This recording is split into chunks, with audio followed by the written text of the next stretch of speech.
Mari kita terus bekerja sama, saling mendukung dan berkomitmen untuk memastikan tidak ada satupun warga di Kota Banda Aceh, di Provinsi Aceh, dan di Indonesia yang tidak mendapat pelayanan administrasi kependudukan, apalagi penyandang disabilitas.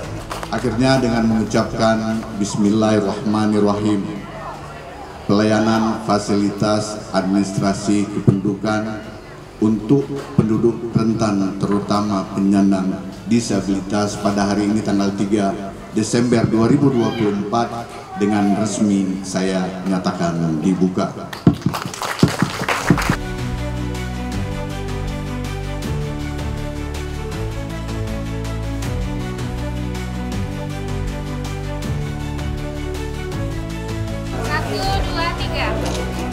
Sesungguhnya Allah sedang menguatkan kalian semua dan pasti pertolongan Allah itu akan tiba pada saatnya.